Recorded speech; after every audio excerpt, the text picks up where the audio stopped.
Hello and welcome back again. So, in the previous class we were talking about this process called atomization, which is a metal powder fabrication process, a large scale metal powder fabrication process used for producing all kinds of metal powders. And we in the previous class we actually talked about the basic principle of this process and understood the physics behind this process or the phenomena as to how the process goes and what are the basic physics and the basic mechanism which is involved in this process.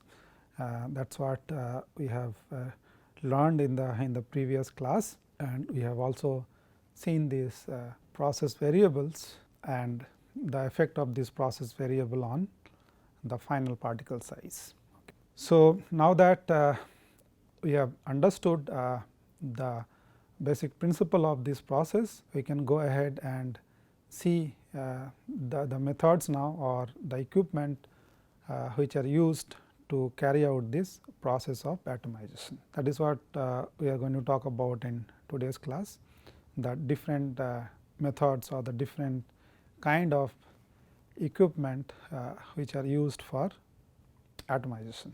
Okay. So, the first one we are going to take up is gas atomization, wherein you use this gas jet as a mechanical force to disintegrate this molten metal stream into finite droplets. Okay. So, this we have seen before also the how actually this gas this high velocity gas jet, how it actually helps in breaking down this molten stream of metal into fine droplets that we have already understood before in the previous class. Today, we are going to see how it is actually done and what kind of setup you have. Right. So, what happens is in this case what happens is the liquid metal stream is created with the help of a gas jet which comes out from a small nozzle like this. Okay.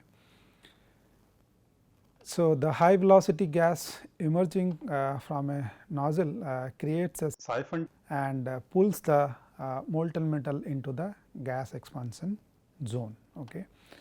So, here you can see this is the siphon tube which is used to actually take this metal up all the way to this zone, which is the gas expansion zone, and when the high velocity gas suddenly comes out here, it provides a high amount of force on this metal stream at the exit of this nozzle, and due to that it generates lot of instabilities like how we have discussed before, and this molten metal stream is broken down into finer droplets. Okay. So, these droplets are now sent into this chamber okay, where they go through this flight path, and while going through this path they continuously lose heat and finally solidify and are collected in this chamber. Okay.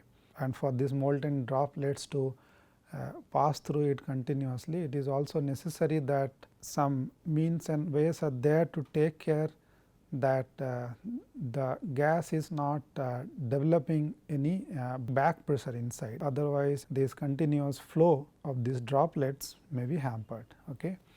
Therefore, it is necessary that a vent is provided at the other end of this chamber, so that this gas can continuously flow out of this chamber and no back pressure is developed inside the chamber.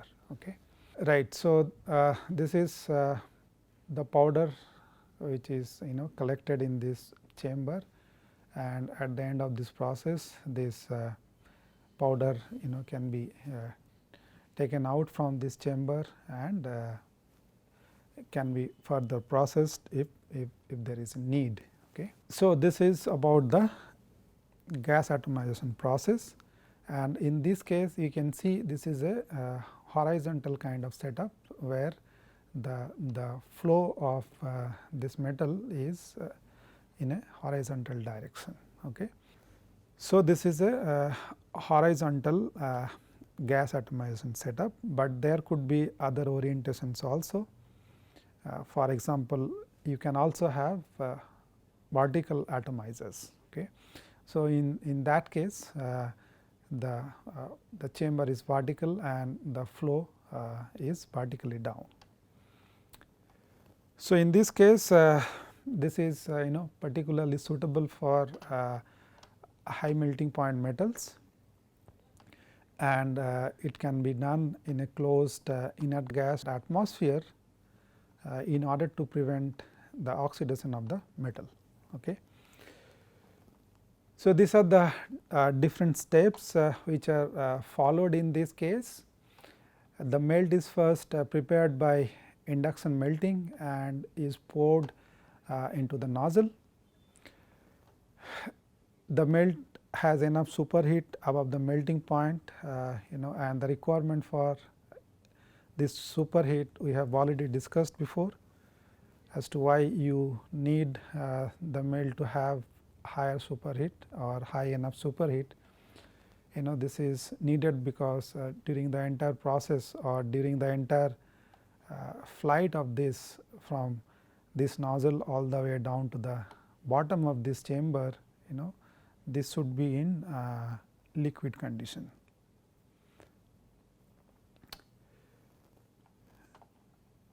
And in case of the vertical atomizer, multiple nozzles are arranged in a circular fashion, right. So, if there is a need we can also use more than one nozzle, and they can be arranged in a particular configuration. For example, they can be arranged in a circular configuration like what we are going to see next in the image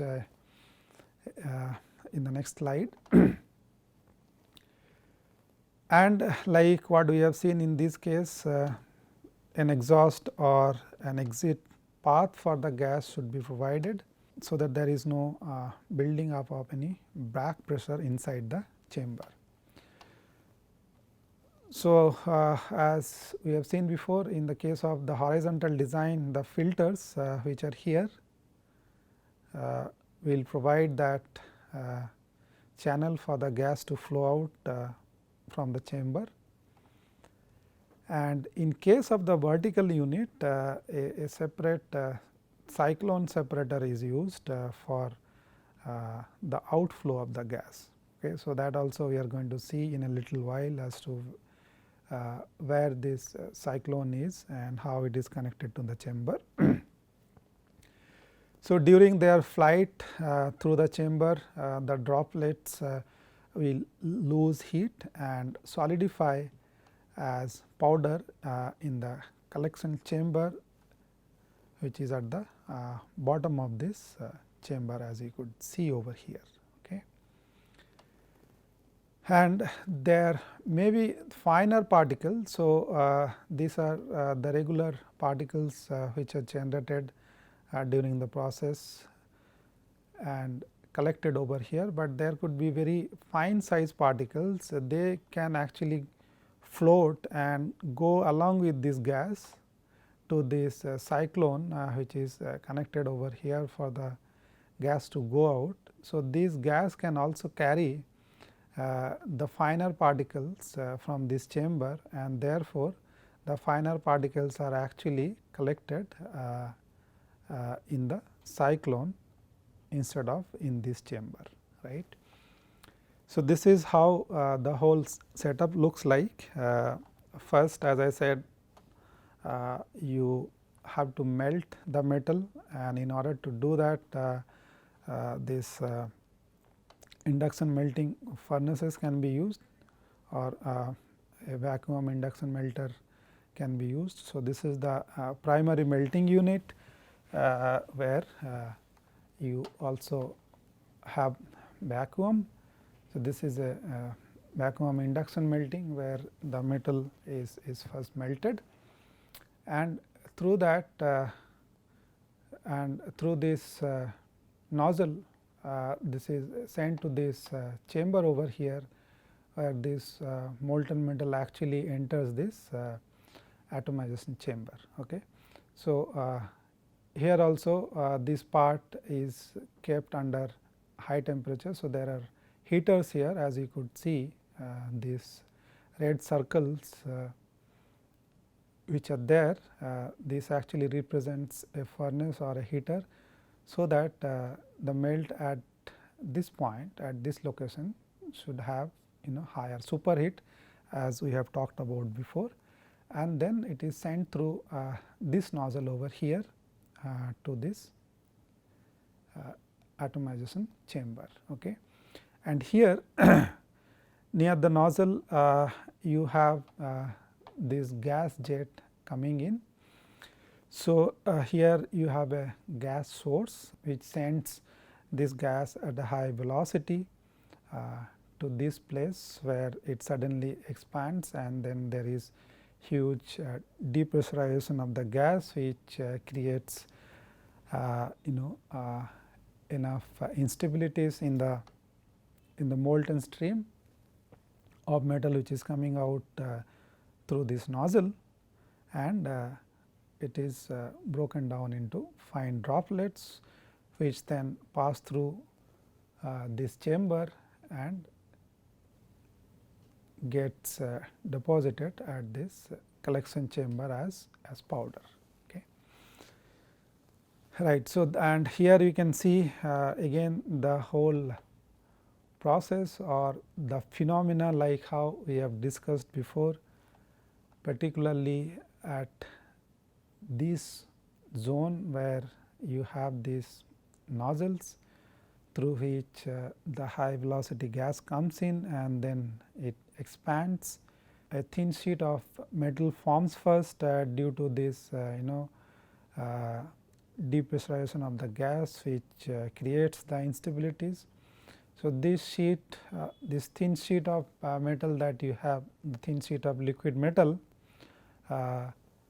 it will have a very high surface area to volume ratio, and as a result of that it is not very stable, and therefore, it breaks down to smaller fragments and goes through these different stages, like what we have discussed before in the previous classes, while we were talking about the basic principle and the physics of this particular process, right. That is what you can see over here also. Once the sheet is broken, it is first broken down into a ligament, which is converted to the ellipsoids, and which are finally converted to the spherical particle, which solidify, and the powder is obtained at the end of this chamber and collected at this collection chamber. Right. So, now for this gas atomization process, if you see the process variables, there are many variables in this process, like the gas type, that means the type of gas that you use. For example, different types of gas like air, nitrogen, helium or argon can be used, and they will have their own effect on the process. So, the type of gas which is used is a process variable. Then what kind of residual atmosphere you have inside the chamber, that might also affect the kind of powder or the powder particles which is generated. The melt temperature, of course, is a very important parameter here, because ultimately this has to solidify, and also during the process it has to be in the liquid state before it goes to the final shape of those spherical particles. And the other parameters like the viscosity, the metal feed rate and the gas feed rate will also have their own effect on the process. And of course, since the gas pressure creates these finer droplets from the liquid stream of metal, the gas pressure also is an important process variable. And apart from that, the velocity and the temperature of the gas is also important. And since both the gas and the liquid metal comes from a nozzle, so the nozzle geometry or even the configuration of the nozzle as to how the nozzles are arranged, if you have multiple nozzles in the system, that will also affect the process. And of course, what kind of material or what kind of alloy type you have, depending on that you can also get different powder characteristic. So, that is also a process variable in this case. Right now, if you look at the major advantages of this process of gas atomization, these are as follows.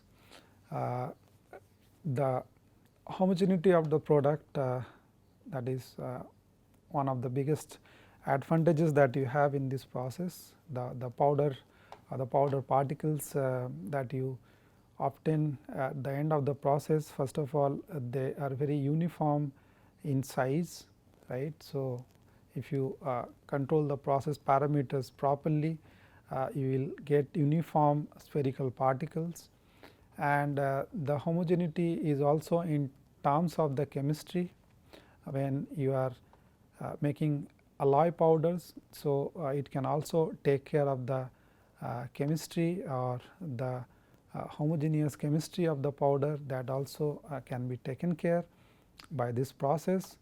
And as I have said in the beginning, this is a high production rate process, the production rates are very high. So, this is a large scale production of metal powder, and the powders which are generated do have good flow and packing characteristics because of the kind of morphology and shape they have. These kind of spherical powders have very good packing and flow characteristics. And apart from this spherical shape which is obtained, the size distribution is also fairly wide, because in a metal powder, for it to be processed, and particularly with regard to compaction, it should also have a size distribution rather than having a single size, which is not good as far as the compaction process is concerned. So, if you have a mix of smaller and bigger powder, that is good for compaction, and that is something that we are going to talk about later on when we actually discuss the compaction process as to why it is necessary for the powder to have the size distribution instead of a single particle size. So, this process would allow you to actually get a fairly wide size distribution in the powder. And you can see in this image, for example, here also you can see the same thing. You have bigger particles like this, but you also have the smaller ones like this, or this one, or even a finer size like this. So, the size range or the size distribution is fairly wide in the powder, which is obtained by the gas atomization process. And when you talk about controlling the size of the powder or getting finer and finer particle size, then that would depend on the energy of the process, which can be controlled by many of these process parameters, for example, the gas pressure or the gas velocity, and greater the energy input, finer will be the resulting powder. And if you talk about the gas pressure which is used in this case, the pressure is typically below 5 megapascal and can range up to 18 megapascal. So, it is kind of 5 to 20 megapascal, that is the pressure which is used in this process, and this pressure can vary depending upon various other factors like what kind of material is being processed, the quantity of material being processed, and so on. And this can be applied to all kinds of metals. A wide range of metals can be processed by this process, like aluminum, nickel, magnesium, cobalt, palladium, copper, iron, and so on. So, a whole range of materials or most of the commonly used metals can be processed by this process. Now, every process has its own pros and cons. So, in case of this particular process, atomization, there is a small issue, small problem which basically arises due to those finer particles. If you remember, we talked about this finer fraction which is present in the stream along with the normal average size particles. So, these finer particles which are generated inside the chamber, inside the atomization chamber, those should travel along with this exhaust gas and should go to this cyclone and get collected over there, right. So, this is what we have seen before also. Now, for any reason, if these particles, the finer ones, instead of going to this gas exhaust and to the cyclone, if they come into the chamber in the flight path of these droplets which are coming down, then there is a problem. Okay. And that problem leads to what is known as satellites. Okay. So, these satellites are nothing but those finer fragment of the particles which might get deposited on the bigger particles. Okay. So, what happens inside this atomization chamber is there may be turbulence and mixing, particularly near the nozzle where the gas is suddenly expanding, and as a result of that it can lead to these finer particles re-entering the gas expansion zone, right. So, what we are talking about is this particular area, this one, or if you see from this image. So, here if those finer particles re-enter, then they will actually come into the flight path of the droplets which are coming down to make those spherical particles which you finally get as powders. Okay.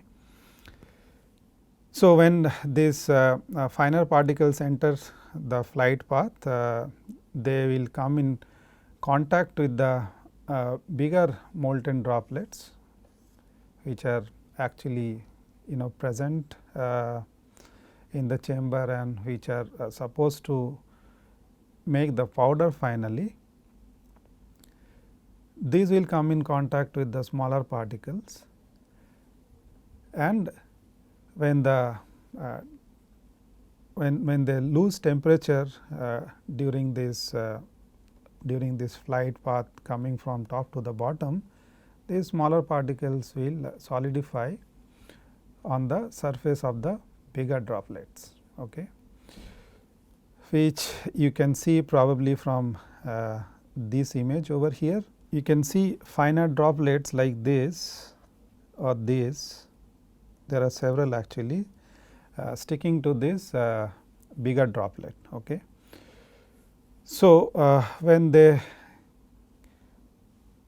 stick to this surface of the bigger droplet, the finer particles stick to the surface of the bigger droplets, they are known as satellites. The agglomerates of this finer particle sticking to the surface of the bigger particles. Okay. So, this may lead to some change in the condition of the surface of the bigger particles and make them rough, right, due to these agglomerates sticking to the surface of the particle.